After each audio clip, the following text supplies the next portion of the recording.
Motor cycle کا engine لاجواب تھا اور یقینی طور پر وہ بالکل نئی تھی۔ چند لمحات کے بعد میں یہ بھول گیا کہ میرا اصل مقصد کیا ہے اور میں موٹر سائیکل کو ناہموار راستوں پر بڑی مسرت کے ساتھ دوڑانے لگا۔ زیادہ فاصلہ طے نہیں کیا تھا کہ دفعتاً ہی مجھے اپنے پیچھے گاڑیوں کے انجنوں کی آوازیں سنائی دی۔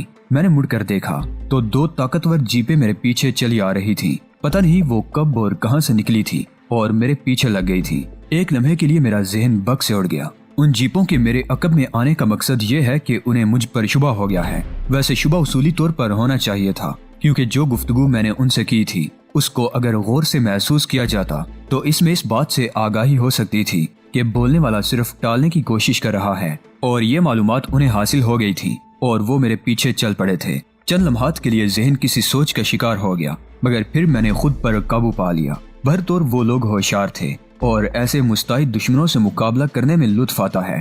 میں نے موٹر سائیکل کو سپیڈ دی اور موٹر سائیکل تیز رفتاری سے دوڑنے لگی۔ میں بڑی مہارت سے اسے دوڑا رہا تھا۔ میری موٹر سائیکل کی رفتار بڑھتے ہی دونوں جیپوں کی رفتار بھی تیز ہو گئی۔ ایسا معلوم ہوتا تھا کہ وہ آن کی آن میں مجھ تک پہنچ جانا چاہتے ہیں۔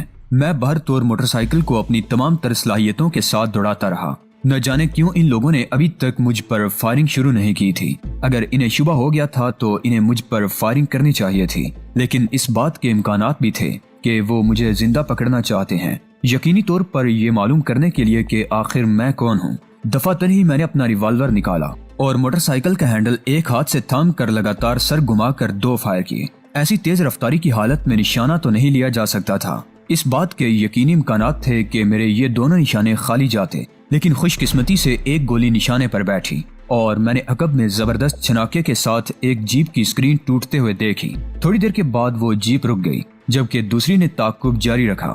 میں نے اندازہ لگا لیا کہ اس جیپ کے ڈرائیور کو جسمانی طور پر ضرور کوئی نقصان پہنچا ہے، اور پھر میں نے جو بیج بویا تھا اس کا پھل بھی فوراً ہی مجھے مل گیا، کیونکہ دوسری طرف سے مشین گن کا شور سنائی دیا اور گولیاں میرے قریب سے گزرنے لگی جیسے بارش ہو رہی ہو۔ میرے حلق سے کہکہا نکل گیا۔ اسے کہتے ہیں خود مصیبت مول لینا۔ وہ لوگ کم از کم گولیاں تو نہیں برسا رہے تھے، اور اب جب کہ ان کے کسی آدمی کو نقصان پہنچ گیا ہے تو وہ یقینی طور پر اس کام میں مصروف ہو گئے تھے کہ وہ مجھ پر قابو پا لیں۔ بھرطور میں نے بھی ان سے مقابلہ کرنے کا پورا فیصلہ کر لیا تھا۔ اس پہاڑی راستے پر پیچیدہ موڑوں کی بھرمار تھی۔ اگر میں اپنے حواس قابو میں نہ رکھتا تو نہ جانے کب موت کے منہ میں پہنچ جاتا۔ آنے والے ہر موڑ پر پہنچ کر بریک لگانے پڑتے تھے، کیونکہ بعض اوقات سڑک ایک دم ختم ہو جاتی تھی، اور پھر نہ جانے کیوں اس وقت میری آنکھوں کے اس نیلے رنگ نے مجھے فوری طور پر کوئی اشارہ دیا۔ ایک لمحے کے لیے میں اس اشارے کو نہ سمجھ پایا، لیکن جب سمجھا تو صورتحال بالکل مختلف ہو گئی تھی۔ موٹر سائیکل کی رفتار پر قابو پانا ممکن نہیں تھا اور سڑک اچانک دائیں جانب مڑ گئی تھی۔ سامنے ایک گہرا کھڈ تھا۔ میرے اور کھڈ کے درمیان کا فاصلہ لمحے میں ختم ہونے لگا، اور اس آخری لمحے میں چھلانگ لگا کر اگر میں سڑک پر نہ کود جاتا تو موٹر سائیکل سمیت میری ہڈیوں کا چورا ضرور ہو جاتا۔ موٹر سائیکل ایک کان پھاڑ دینے والے دھماکے سے نشیب میں گری اور اس کے ٹکڑے بکھر گئے۔ پھر فوراً ہی دوسرا دھماکہ ہوا۔ پیٹرول کی ٹینکی پھٹی اور کھڈ میں شعلوں کی چمک دکھائی دینے لگی۔ اس وقت مجھے نہیں علم تھا کہ میں کس سال میں تھا۔ چلتی ہوئی موٹر سائیکل سے چھلانگ لگانے کے بعد یقیناً چوٹیں بہت آئی ہوں گی، لیکن انہیں شمار کرنے کی اس وقت فرصت نہیں تھی۔ نیچے گرتے ہی میں نے اپنا ریوالور پھر سنبھالا اور تعاقب میں آنے والی جیپ کا انتظار کرنے لگا۔ جیسے ہی وہ سڑک پر ابری میں نے اس کے ونڈ سکرین پر مسلسل فائرنگ شروع کر دی۔ ونڈ سکرین پر جال سا بکھرا، پھر شیشے کی کرچیاں اڑی اور اس کے بعد سامنے کے حصے میں خلا سا پیدا ہو گیا اور جیپ بے قابو ہو گئی۔ میری چلائی ہوئی کوئی گولی یقیناً ڈرائیور کو چاٹ گئی تھی۔ جیپ کسی اندھے بیل کی طرح لہراتی اس موڑ تک آئی اور پھر اس نے کھڈ میں چھلانگ لگا دی۔ اس کا حشر بھی موٹر سائیکل جیسا ہی ہوا۔ دھماکوں کی گونج میں شعلے بڑھ گئے، جنہوں نے تھوڑی ہی دیر میں جیپ کے ڈھانچے کو اپنی لپیٹ میں لے لیا۔ اس کا ڈرائیور کھڈ میں گرنے کے بعد زندہ نہیں بچ سکتا تھا۔ اگر بچ بھی جاتا تو مجھے پریشانی نہیں تھی، اس لیے کہ وہ آگ لگنے کے بعد باہر نہیں آ سکتا تھا۔ بھرطور میں نے اپنی جگہ سے اٹھ کر اپنی چوٹوں کا اندازہ لگایا۔ خوش قسمتی تھی کہ بہت زیادہ نقصان نہیں پہنچا تھا اور میں بآسانی چل پھر سکتا تھا۔ یہ ایک دلچسپ موقع تھا۔ بھرطور مجھے اس ایکشن میں کافی لطف آیا تھا۔ حالانکہ ہولناک واقعہ پیش آیا تھا، مگر میری ذہنی کیفیت خاصی خوشگوار ہو گئی تھی۔ یہاں رکنا اب بیکار ہی تھا، بلکہ خطرناک تھا، چنانچہ میں وہاں سے چل پڑا۔ کئی گھنٹے کے سفر کے بعد ایک آبادی نظر آئی، جسے دیکھ کر جان میں جان آئی اور میں نے رفتار تیز کر دی۔ آبادی کے بارے میں صحیح اندازہ نہیں ہو سکا تھا۔ میں اجنبیوں کی مانند آگے بڑھ رہا تھا کہ عقب سے کسی نے میرے کندھے پر ہاتھ رکھ دیا میں بے اختیار پلٹا، لیکن جو چہرہ میرے سامنے آیا تھا اس نے مجھے ششدر کر دیا۔ وہ زیلا ایڈمن تھی، 100% زیلا ایڈمن۔ لیکن یہ کیسے ممکن تھا؟ ہیلو، اس کی آواز ابھری مگر میں حیرت کی وجہ سے جواب نہ دے سکا۔ اس میں کوئی شک نہیں ہے کہ میں اسے دیکھ کر ششدر رہ گیا تھا۔ کچھ دیر تک مجھے اپنی آنکھوں پر یقین نہیں آیا تھا۔ یہ کیسے ممکن ہے؟ آخر کیسے؟ کیا بات ہے مجھے پہچان نہیں سکے؟ اس کی خوبصورت آواز ابھری۔ اپنی آنکھوں پر یقین کر رہا ہوں۔ یقین آ گیا؟ وہ ہنس پڑی۔ نہیں۔ او، یہ تو بڑی مشکل ہو گئی، اس نے گردن ہلاتے ہوئے کہا۔ اب مجھے کیا کرنا چاہیے؟ کیا یہ حقیقت ہے؟ ہے تو صحیح، اس نے کہا اور پھر ہنس پڑی۔ تب میں ان لمحات کو نہایت خوشگوار کہہ سکتا ہوں۔ مجھے خواب میں بھی یقین نہ تھا کہ تم یہاں موجود ہو۔ میں نے گہری سانس لے کر کہا، تم کہاں مقیم ہو؟ کہیں نہیں۔ کیا مطلب؟ ابھی تو میں متحرک ہوں۔ او، تمہارا مطلب ہے کہ تم… ہاں، میں بس یوں سمجھ لو ابھی اس آبادی میں داخل ہوا ہوں۔ یہاں کوئی ہوٹل وغیرہ نہیں ہے۔ یہاں کوئی ہوٹل نہیں ہے، لیکن شاید سیاح آتے رہتے ہیں، ان کے لیے ایک کیمپنگ لگائی گئی ہے۔ یہ اطلاع تم سے مل رہی ہے۔ میں وہی ہوں۔ تنہا؟ ہاں بالکل، اس نے جواب دیا اور میرے دل میں گدگدیاں ہونے لگی۔ پھر میں نے کہا، میرے لیے وہاں کوئی گنجائش نکل سکتی ہے۔ خیمے وہاں بآسانی دستیاب ہو جاتے ہیں۔ اگر کسی خاص کام میں مصروف نہ ہو تو آؤ، وہ بولی اور میں شانے ہلا کر اس کے ساتھ آگے بڑھ گیا۔ راستے میں ہمارے درمیان کوئی بات نہیں ہوئی تھی۔ ویسے میں نے اس بستی کو دیکھا بھی نہیں تھا۔ ابھی تو میں اس میں داخل ہوا تھا۔ اندر داخل ہو کر اندازہ ہوا کہ بستی کافی کشادہ ہے، بازار وغیرہ بھرے ہوئے ہیں، کیمپنگ کی جگہ بھی ہر چیز موجود تھی، کھانے پینے کی اشیاء، ضرورت زندگی کی دوسری چیزیں۔